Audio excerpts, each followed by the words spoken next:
Olá, esse é o programa OAB Nacional, uma produção e realização da Ordem dos Advogados do Brasil. Aqui você fica por dentro das novidades da advocacia e dos últimos acontecimentos do Judiciário. Fique com a gente, já estamos no ar.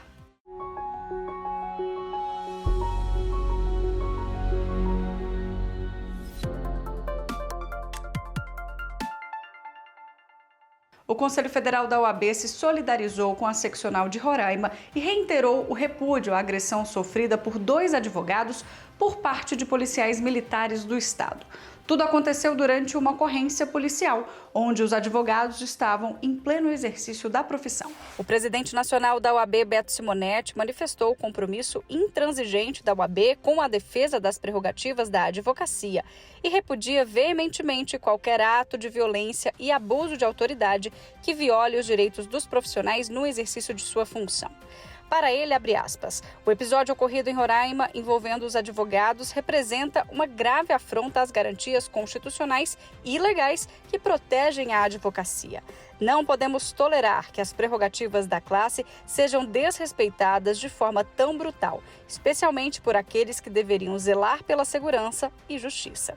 Fecha aspas. A OAB, ao tomar conhecimento naquela oportunidade, determinou ao presidente das prerrogativas, doutor Vinícius, e ao presidente da Comissão de Direito Criminal, doutor Carlos, que se dirigisse de imediato para acompanhar toda essa situação e verificar os excessos cometidos pelos policiais. Na oportunidade, encaminhamos ofício ao governador pedindo o afastamento dos policiais e pedimos ajuda, auxílio do Conselho Federal, que nessa oportunidade manda ao Estado o doutor Alex Sarquis para que possa reforçar o acompanhamento e os pedidos de providência que serão adotados contra esses violadores. Garantimos aqui a toda a advocacia de Roraima, a toda a advocacia brasileira, que tomaremos todas as medidas cabíveis, seja no âmbito civil ou no criminal, para responsabilizar aqueles que praticaram essas agressões covardes contra esses advogados em pleno exercício profissional. Presidente Edinaldo, seccional Roraima, advocacia roraimense, contem irrestritamente com toda a força, toda a energia do sistema OAB do Conselho Federal. Já somos mais de 1.800.000 seguidores nas redes sociais da Ordem dos Advogados do Brasil. E se você ainda não nos acompanha por lá, não perca tempo. Estamos no Instagram, YouTube, Twitter, Spotify e Facebook. Interação, credibilidade, profissionalismo e muita informação. Você já sabe onde encontrar. Basta um clique de curtir ou seguir e você fará parte do nosso universo OAB. No Instagram e no Twitter você encontra a gente pelo @CFOAB. Já no Facebook, YouTube e Spotify, OAB Nacional. Não esqueça também de acessar o nosso site. Lá você encontra as últimas notícias, os destaques de cada dia de trabalho da Ordem dos Advogados do Brasil e muito mais. Saiba de tudo a qualquer hora e em qualquer lugar. É fácil e rápido, tudo na palma da mão. Não deixe de conferir. Senadores protocolaram uma proposta de emenda à Constituição para assegurar o direito da sustentação oral aos advogados em qualquer sessão de julgamento.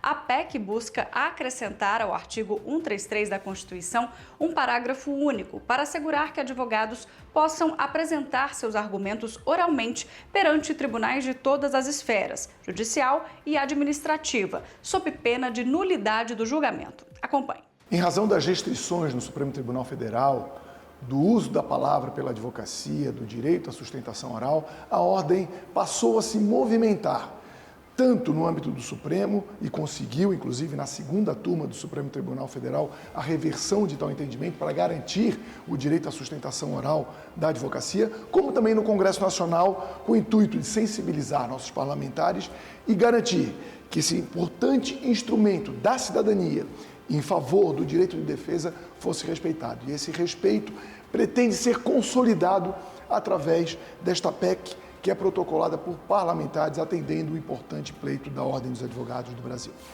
A Ordem dos Advogados do Brasil participou da posse do novo presidente e vice-presidente do Superior Tribunal de Justiça para o biênio 2024-2026. Na ocasião, o presidente nacional da OAB, Beto Simonetti, reiterou a parceria entre a OAB e o tribunal e reconheceu os progressos do sistema de justiça. A missão de conduzir o STJ está agora nas mãos do ministro Herman Benjamin e do ministro Luiz Felipe Salomão. Cientes da disposição de Vossas Excelências para a construção de consensos, continuaremos atuantes para que as prerrogativas da advocacia, como o direito à sustentação oral, sejam consideradas em todas as ocasiões. Defendo o direito à sustentação oral sem querer constranger, mas sem nenhum constrangimento, cumprindo fielmente o papel a mim designado de presidir a Ordem dos Advogados do Brasil. Da mesma forma que reconhecemos os muitos progressos, não podemos nos calar diante de eventuais violações. Saibam, ministra, e saibam, ministros, que a advocacia e a OAB continuarão pautando a sua relação com o Superior Tribunal de Justiça pelo respeito mútuo e pela busca da convergência, sobretudo em momentos de conturbação. A Ordem dos Advogados do Brasil continuará insistindo para que a decisão seja efetivamente cumprida, garantindo a dignidade da advocacia e a correta remuneração pelos serviços prestados, de acordo com o precedente da Corte Especial do Superior Tribunal de Justiça aqui referida. Do mesmo modo, trago a esta sessão nossa preocupação em relação às sustentações orais, que são o espaço para que a advocacia represente os argumentos e pleiteie os seus direitos de seus representados. A OAB seguirá atuando de forma permanente e insistente em defesa das prerrogativas da advocacia, sempre se valendo de instrumentos institucionais e também sempre rejeitando o desrespeito e a afronta ao judiciário. Afinal, as prerrogativas dos advogados são destinadas, na verdade, às pessoas físicas e jurídicas que, por meio deles, recorrem aos tribunais. Sinto-me, portanto, privilegiado pelos 42 anos de serviço à causa pública. Daí minha gratidão ao povo brasileiro por me conceder um matuto de Catolé do Rocha, do semiárido do Nordeste, a oportunidade de dedicar quase 2/3 da minha vida à proteção dos valores mais caros à sociedade contemporânea. Nessas 4 décadas, talvez seja o caso de perguntar o que eu presenciei no Brasil. Aliás, presidente Barroso, presidente Lula, melhor dizendo, no plural, o que nós presenciamos no campo do direito. Como estamos hoje? Apesar das graves dificuldades que ainda enfrentamos, e são tantas, sinto um certo otimismo realista. Otimismo porque não devemos e não podemos sucumbir ao discurso do pessimismo, do fatalismo e, sobretudo, do ódio. Realismo porque não ignoramos, nem seria aceitável ignorar os desafios que temos como nação e como juízes. E não para por aí. O ex-presidente da OAB de Minas Gerais, Antônio Fabrício de Matos Gonçalves, tomou posse como ministro do Tribunal Superior do Trabalho. A renovação da casa segue a regra constitucional de 1/5 dos 27 membros do TST devem ser advogados com mais de 10 anos de exercício na profissão. O presidente da OAB Nacional, Beto Simonetti, participou da solenidade e compôs a mesa de honra da cerimônia. Para ele, abre aspas, é uma honra testemunhar a posse de Antônio Fabrício, sua trajetória exemplar na advocacia trabalhista e seu compromisso inabalável com a Justiça do Trabalho são garantias de que irá desempenhar suas novas funções com a mesma dedicação e excelência que marcaram a sua carreira na Ordem. A advocacia se sente representada por sua presença no TST e estamos certos de que ele irá contribuir para o fortalecimento dos direitos sociais e da justiça no Brasil. Em sua sabatina no Senado Federal, o ministro ora empossado afirmou que o papel da Justiça do Trabalho é garantir um patamar civilizatório mínimo nas relações de trabalho e redistribuir renda.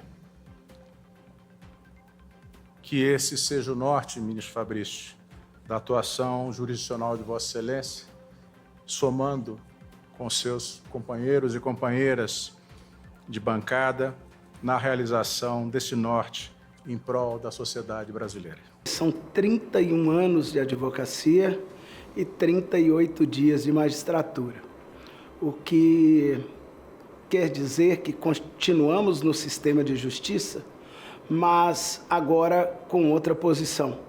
Mas passa sim um filme. Um filme em que estamos enxergando nesse momento todo o caminhar, ouvindo a advocacia, atuando na advocacia, 31 anos de tribuna, em tribunais, 31 anos atuando nos processos e mais de 20 anos desses 31 nas lutas da Ordem dos Advogados do Brasil. Então, chego aqui com esse passado, com essa caminhada, com esse desenvolvimento e sabendo quais são as dores da advocacia e também as suas delícias. O mais importante dizer que isso é uma escolha do Constituinte.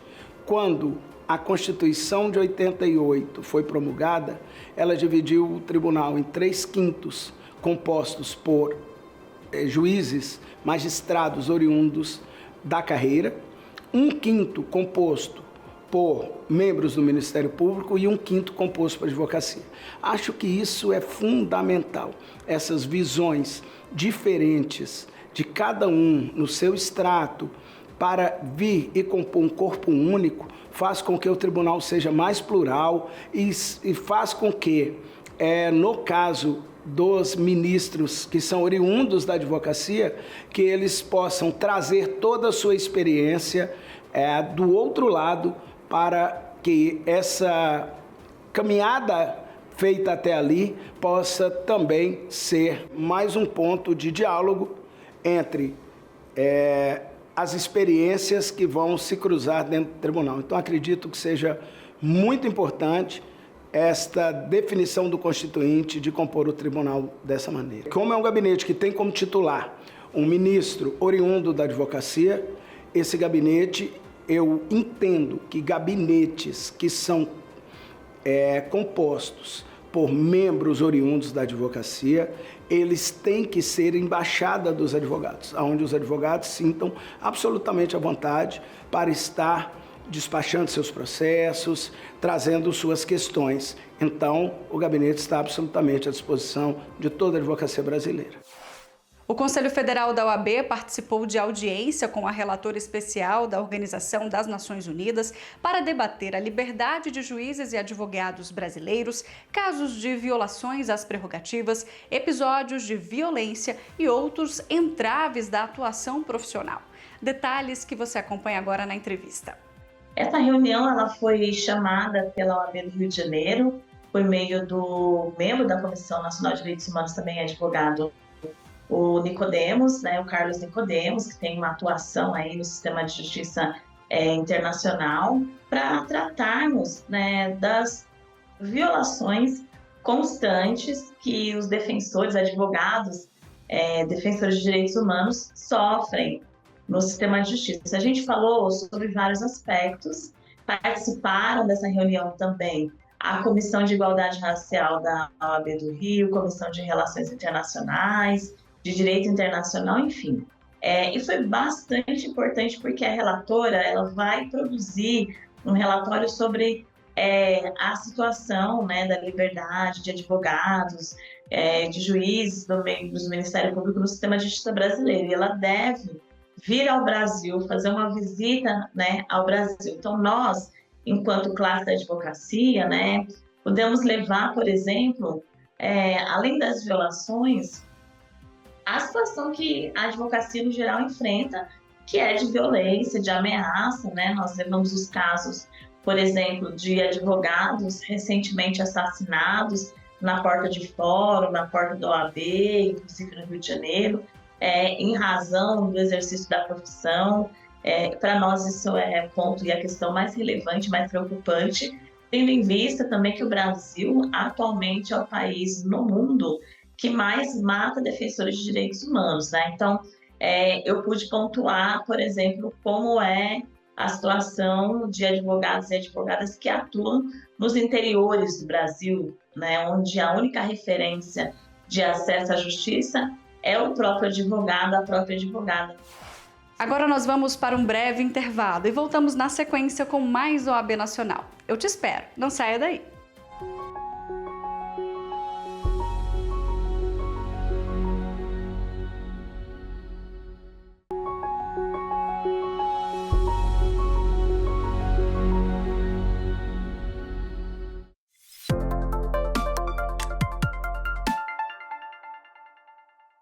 Conselho Federal homenageou as autoridades e instituições que se solidarizaram e contribuíram no enfrentamento do incêndio no edifício sede da Ordem dos Advogados do Brasil. A cerimônia contou com o governador do Distrito Federal e outras autoridades. Estamos aqui reunidos em nome de um sentimento muito maior do que a adversidade que se colocou em nosso caminho. Um sentimento maravilhoso. E esse sentimento maravilhoso é a gratidão. No dia 27 de julho, a sede do Conselho Federal da OAB foi palco de um incidente que poderia ter se transformado em tragédia. Graças a Deus e à ação destemida desses heróis, que hoje aqui estão, os danos foram apenas materiais e irreparáveis. Celebramos hoje, em primeiro lugar, a preservação da integridade física e da vida dessas pessoas. E também celebramos a vitória sobre o fogo, que ameaçou consumir a Casa da Advocacia e da Cidadania Brasileira. Quero reconhecer a bravura. A bravura de quem, em meio à crise, estendeu suas mãos e seus corações para nos apoiar. Foram decisivas a prontidão e a eficiência de todos os envolvidos. Os bombeiros, os policiais, autoridades e colaboradores da OAB. Agradeço a diligência das autoridades do Distrito Federal, que não mediram esforços para assegurar que tudo fosse feito em prol da preservação de nossa sede. Faço uma menção especial ao governador do Distrito Federal, o advogado e sempre diretor desta casa, Ibanez Rocha, cuja liderança foi essencial. E também ao secretário de Segurança Pública do Distrito Federal, Dr. Sandro Avelar. Estendo meu reconhecimento ao superintendente regional da Polícia Federal, Dr. José Roberto Pérez, ao delegado da Polícia Civil, Dr. José Eric de Carvalho, à comandante da Polícia Militar, Ana Paula Barros. A advocacia presta tributo também aos profissionais do Corpo de Bombeiros Militar do Distrito Federal. A esses, eu pediria à Advocacia do Brasil que pudesse aplaudir de pé. De forma muito especial, agradecer ao Sandro Velar, nosso secretário de Segurança, a Ana Paula, nossa comandante, e a todo o Corpo de Bombeiro Militar do Distrito Federal, pelo trabalho que fez aqui no dia do incêndio do Conselho Federal da Ordem, mas também por tudo que eles fazem pelas pessoas que mais precisam dessa cidade em todos os momentos. Então eu estou aqui mais hoje como reconhecimento a esses homens e mulheres que tanto nos ajudam e que a gente preza tanto, não é isso, Sandro?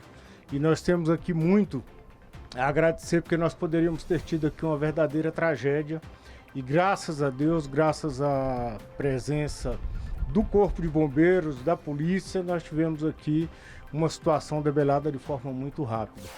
O diretor tesoureiro da OAB Nacional, Leonardo Campos, participou da primeira audiência da Comissão de Conciliação do Supremo Tribunal Federal sobre as ações que envolvem o marco temporal para a demarcação de terras indígenas. Confira. Uma comissão muito importante criada pelo STF sob a condução do ministro Gilmar Mendes, que visa discutir, em síntese, a decisão do Supremo sobre o marco temporal. Na sequência, o Congresso Nacional editou uma lei, a Lei 14.721 de 2023, que gerou muita polêmica à luz daquilo que o Supremo tinha decidido. Portanto, diante das várias ações em face da lei criada pelo Congresso Nacional, o ministro Gilmar Mendes, visando socializar e apaziguar a situação, criou essa comissão que visa discutir com todas as partes interessadas, comunidades tradicionais, povos indígenas, setor produtivo, os particulares, os não índios, um consenso para que possamos avançar, ao mesmo tempo, na proteção dos direitos dos indígenas, como também na garantia dos direitos particulares que muitas vezes estão ocupando as terras.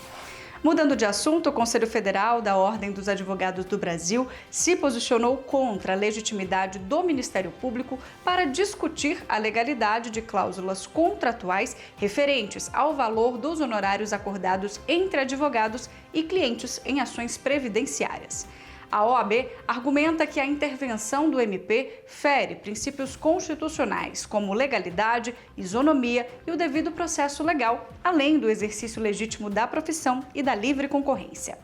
A OAB Nacional tem um posicionamento já há bastante tempo, no sentido de que não cabe ao Ministério Público esse questionamento. Não é da sua competência, não é da sua atribuição.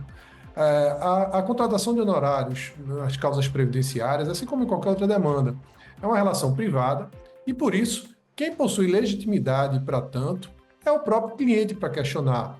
Quem também possui essa legitimidade é a própria OAB. Então, a OAB ela não está se imiscuindo no mérito da relação. Se a cobrança dos honorários for num percentual abusivo, por exemplo, cabe o questionamento tanto pelo cliente, né, que pode ingressar com ação civil nesse sentido, como também na própria OAB com procedimento ético disciplinar, por iniciativa do cliente ou por iniciativa própria da OAB. Mas não cabe aí ao Ministério Público ter essa atribuição de fazer esse questionamento.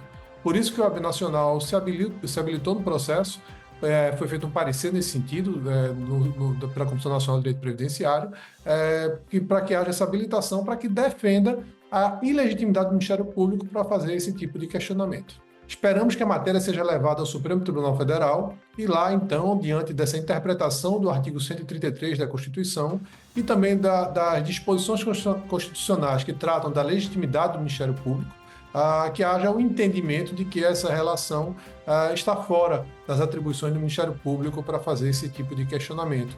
Acreditamos que essa questão será solucionada definitivamente pelo STF com a interpretação do artigo 133 da Constituição. No quadro Giro ADV desta semana, você vai acompanhar as principais ações e novidades da seccional da OAB no Ceará em prol da interiorização e prerrogativas da advocacia cearense. Veja na entrevista.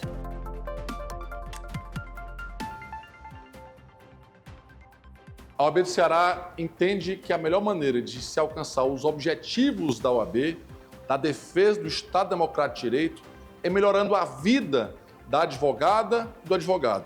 Em razão disso, realizamos uma série de obras, não apenas em Fortaleza, como em todo o interior, para alcançar esse fim. Em Fortaleza, reformamos os nossos grandes espaços na Justiça Federal, no Tribunal de Justiça, como também conseguimos um espaço num prédio anexo à Justiça do Trabalho, inclusive com a logomarca do OAB, algo que eu nunca havia visto antes, com mais de 115 metros quadrados, salas de reunião, espaço de coworking, banheiros masculino e feminino para atender a advocacia trabalhista. Agora, em Fortaleza, em agosto, estamos inaugurando um grande prédio de coworking, sala de reunião pequena, média, grande. Fizemos um estúdio para quem quiser gravar podcast, ou então um estúdio de vídeo para quem quiser gravar programa, para quem quiser produzir conteúdo e melhorar a sua atividade profissional, como também do lado da nossa sede, a grande sede da OAB, da Washington Soares, estamos inaugurando a grande sede da CAAS, da Caixa de Assistência, fonoaudiologia, fisioterapia, RPG, pilates, nutrição, fonoaudiologia, enfim, toda a gama de serviços da Caixa, pertinho do fórum, para atender toda a advocacia da capital. E o interior? No interior, nós estamos entregando todas as subseções que não possuem com sedes próprias, sedes equipadas com auditório, com espaço para a advocacia trabalhar, são elas Canindé, Maracanaú, Aracati, Baturité e Caucaia. E não apenas isso, nas subseções maiores, estamos dobrando a capacidade, como Juazeiro, Crato, Iguatu e Limoeiro. Enfim, para toda a advocacia do interior, espaços para que você possa trabalhar, auditórios maiores para a realização de cursos, palestras, para que a gente possa catalisar toda a advocacia da região. No quadro Advocacia em Pauta desta semana, você vai acompanhar a entrevista da ministra do STJ, Daniela Teixeira, sobre a essencialidade da advocacia perante a justiça e a reserva de cadeiras voltadas à classe nos tribunais brasileiros. Acompanhe.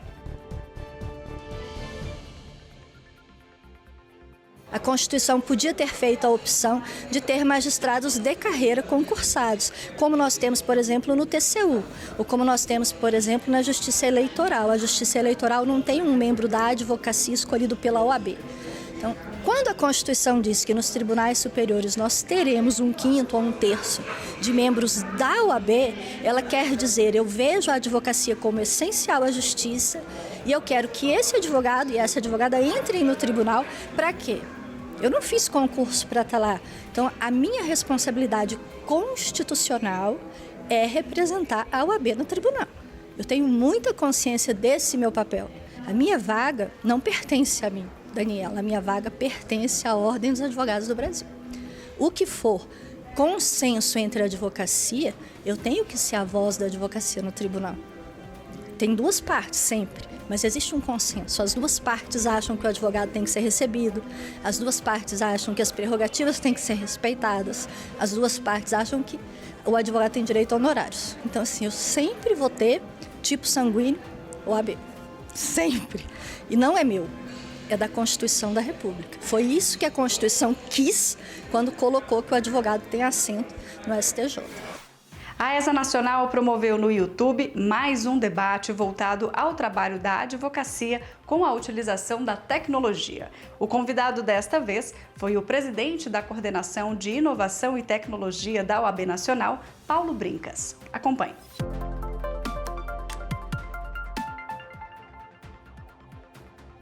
Inteligência artificial não é uma mera tecnologia.